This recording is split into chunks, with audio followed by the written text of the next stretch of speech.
Hello, welcome to another video, and today we are playing a game of Who Made Me Buy It? I'm gonna make this a little bit of a game show for you, but basically I have a collection of books down here that were directly influenced by one person. The whole reason I own any of these books down here is one person's fault. One of my friends is responsible.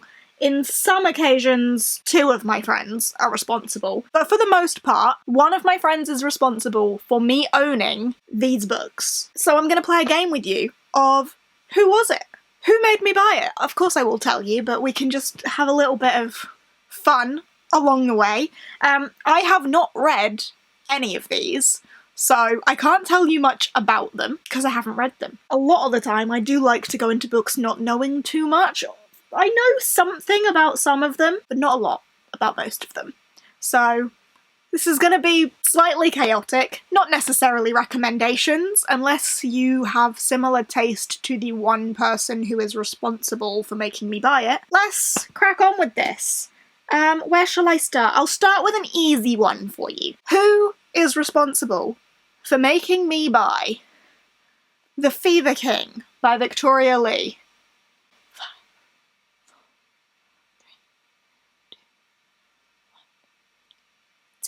Did you get it? It was Maddie! Maddie from Book Browsing Blog, of course it was Maddie. Do I know anything about this book? No. Dystopia, because that is Maddie's vibe, but other than that, I don't know anything else about this book. Now, I don't know if me and Maddie necessarily have similar tastes, because I don't really like dystopia, and some of her other favourite books I'm a little bit about. I'm specifically thinking The Once and Future Witches. I did not like that book. However, some of her other favourites, like The Night Circus and The Starless Sea, I did really like. So I don't know what I'm gonna think about this. I don't know how closely mine and Maddie's tastes align, but she's the whole reason I own this book, and we'll see what I think of it when I eventually get to it. But did you get it? Next up, we have Iron Widow by Jadeyraereads. 5, 4, 3, 2, 1. Who was it? Who is responsible for me owning this? It's Pris from Pris Peruses. I have never seen her fall in love with a book quite so deeply, other than perhaps Addie LaRue, but I have already read that one. But she read this one sort of recently, and she just fell in love with it. I think something to do with revenge. She just went on about the emotional development of this character and how the emotions and the rage and the revenge and everything felt so very real and deep. And she said it's one of those cases where YA is really good, because we've had discussions about potentially like falling out of love with YA a little bit, but Pris has claimed that this is really good and the characters are very real, and she absolutely loved it. So entirely on her recommendation, I picked it up. Next up, I have The Nature of Witches by Rachel Griffin.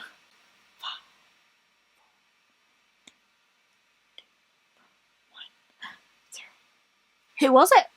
It was Steph from Steph Loves. Steph fell head over heels for this book. I don't think I've ever seen her read quite so passionately as when she read this book. She bought herself a second copy purely to tab up and annotate because she loved it that deeply. The happiness that reading this brought her was so incredibly intense, and it was that experience of watching her fall in love with this and watching her reading experience that made me think, okay, I need to own this. And then she also showed me the beauty of the naked book, and I needed that too. Another one that I don't know too much about, but something to do with witches controlling like the weather and the impact that climate change has on the witch's abilities, and a particular witch who needs to fix something. I don't know too much about this one other than how much Steph adored it. Next up, I have The Sword of Kygen by M.L. Wang. Who was it?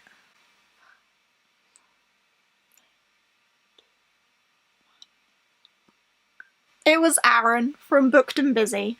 Of course it was Aaron from Booked and Busy.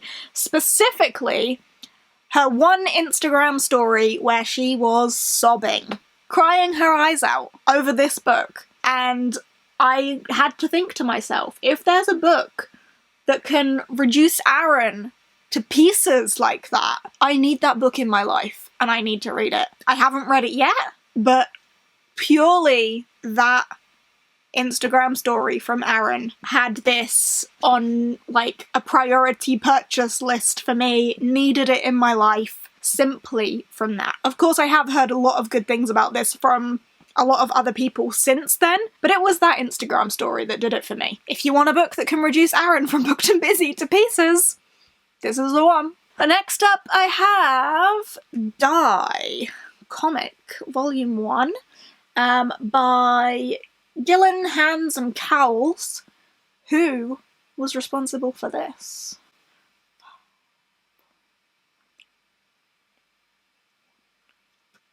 It was G from Book Roast. Of course the comic on this list is G from Book Roast, but in a particular vlog, or it could have been reading sprints actually, she started reading this and she fell in love with it really quickly, and was mentioning how much she was enjoying it, how it was like just right for her, and I immediately wanted to own it. I don't know much about this other than I think it's Die as in dice, and something to do with a roleplay game like D&D. I think it's like Jumanji meets D&D, like they get stuck in a roleplay game or something. I don't know too much, but I know from G's experience she liked it, but a lot of my comics have come from G's recommendation, and I'm sure many more will come, but this is the one that's there currently. Next up I have Legacy of Ash by Matthew Ward. Who was it?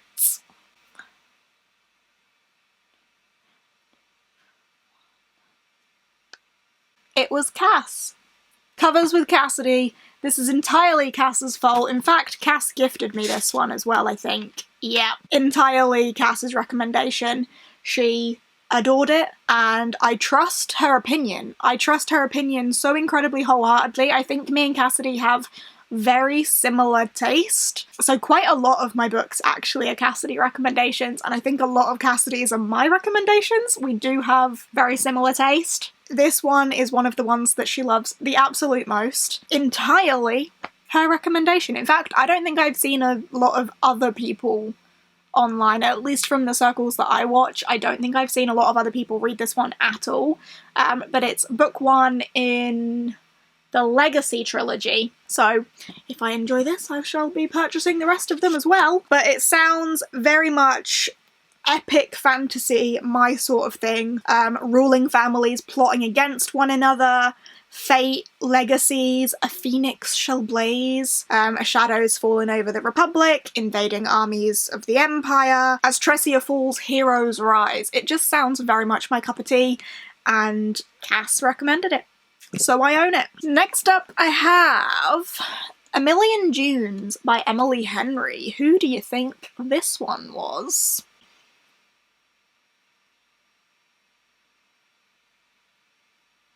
It was Lexi from Alexandra Rosalind. This is probably not my normal cup of tea. This is YA, speculative, Romeo and Juliet retelling, I believe, but this is massively a Lexi recommendation. Lexi likes her speculative fiction. I have a couple of other books on my shelves from Lexi as well, but I think this one is most heavily influenced from her. I don't know what I'm going to think of this because it is a little bit out of my comfort zone, out of my usual vibe, but we will see. We will see. I think there's potential for me to enjoy this because of its speculative elements. This is entirely Lexi's fault. Next up I have Ready Player One by Ernest Cline. You may think that this is just because it's popular, but there is one reason I'm holding on to this. One. Who is it?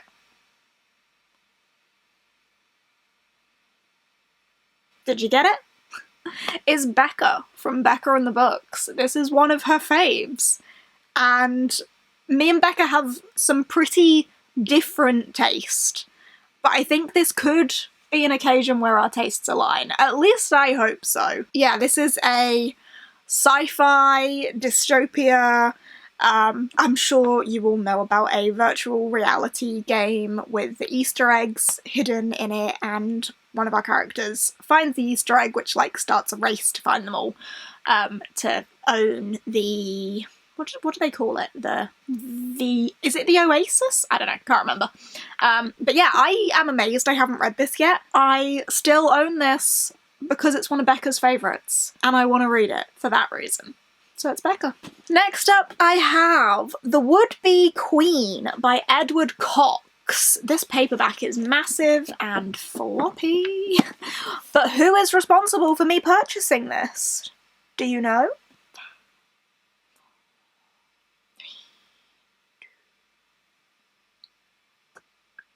It's Beth from Book's Nest. Now hear me out, I don't even know if she liked this. I can't remember when I saw her read this, if it was a vlog or on Instagram or something, but I saw Beth from Book's Nest with this book and immediately was like, that cover is gorgeous. There's a bee on it. I want it in my life. It's in my life, and it's entirely Beth's fault. Somewhere in England in a small town called Strange Ground by the Skye, Ebby Wren is the last librarian, and he's about to lose his job. Ooh, library. Ebby isn't quite sure what he's supposed to do next. His only escape is in his deep interest in folklore, but reality is far stranger than Ebby can dream. On the other side of the sky and sea, the Queen of House Would-Be has been murdered. Her sister has made the first move in a long game which will risk destruction of the realm. She needs 2 magical stones to complete her power, but no one knows where they are. Ooh. Sounds fascinating, but yeah, entirely Beth's fault that I own this one, and I really hope I like it. Its cover is absolutely gorgeous. Next up, I have More Dew by Alex Phoebe. If you saw the haul where I got this, you will know whose fault it is, but who is it? You tell me.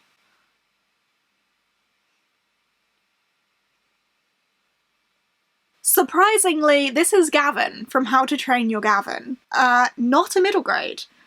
Admittedly, a lot of the middle grade on my shelves are from Gavin, or not from Gavin, but directly influenced by Gavin. But this one is entirely his fault. We were shopping together, he mentioned that he had it and he was really interested in it, and he told me to pick it up and read the first line of the blurb, which is, God is dead. His corpse hidden in the catacombs beneath More Dew. And I was sold, and I bought it, so it's entirely Gavin's fault. I know nothing else about this book. I'm very excited to read it. It is a chunker. I think we're going to be buddy reading it, I don't know. But it's entirely Gavin's fault, so that is what it is. Next up, I have The Ones We're Meant to Find by Joan He. Who is responsible for this?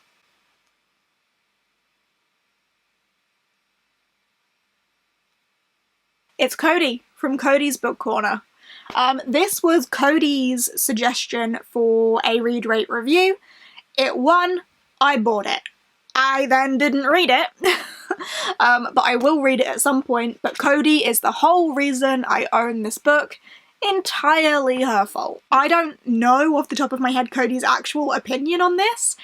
There are a few other Cody recommendations on my shelves that I have actually already read, that I do know Cody's opinion on, but I don't know her opinion on this one off the top of my head. Hopefully she liked it, and hopefully I will too, but from what I know, this is some sort of sci-fi, eco-mystery thriller? I don't know? 2 sisters and an unputdownable story. I'm pretty sure one of the sisters is on Earth, and one of the sisters is on an eco-city that like floats above Earth, and they need to save themselves and the planet or something. I don't know too much. I've heard fantastic things about this though. A lot of people do seem to really enjoy this one, so hopefully I do too when I read it, but it's entirely Cody's fault that I own it. Next up is an easy one. Master Artificer by Justin T. Call. Who is responsible for this?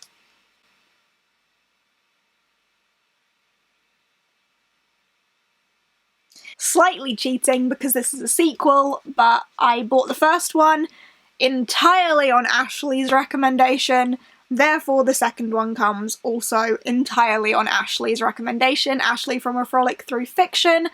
Our tastes do align sometimes, and this series from Justin T. Cool seems to be one of those times. And she knew it. She knew it. She told me about Master of Sorrows being one that she just knew I would love. And she was right, and I'm probably gonna love its sequel as well. Entirely Ashley's fault. And finally, the last book I have on this list is Sabriel by Garth Nix. Now, there are many answers that you can probably have for this one, but who do you think is responsible?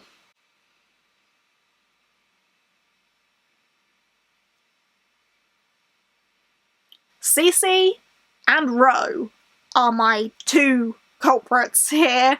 However, this has been heavily recommended by a lot of people across many platforms, that Cece and Ro, I think, are the two strongest advocates for this one. Out of the two of them, I think Cece's probably pushed me towards it more, but I know that Ro is also a massive pusher of it, so they both absolutely count for this, and the fact that I own this is entirely their fault. Do I know anything about this book? Absolutely not. Do I want to? Also not really. I think I'm gonna go into this not knowing anything about it, having very minimal expectations, just so it has like the best possible chance. We'll see what I make of this one. I'm excited to get to it, but I'm also nervous because I know how beloved this is by a lot of people. But yeah, it's their fault I own it, so thanks to them. And there we have it. There are 13 books on my shelves that are directly influenced by my friends. How many did you guess? Let me know down below. Are you also as bad as me for picking up books and adding books to your TBR based on like one friend's recommendation? Like one person will have said to you, "Ah, this book was really good," or you will have heard one person fall in love with a book and you're like, right, that's it, I need to buy it. Are you as bad as me? I'm pretty bad at that. Anyway, I hope you have enjoyed this video. If you have, give us a thumbs up, chat to me down below, let me know how many you guessed. Let me know what some of your books are that are on your shelf for one person's reason. I would be interested to know. But yeah, thanks for watching. I hope you have enjoyed, and I will see you in whatever comes next. Bye!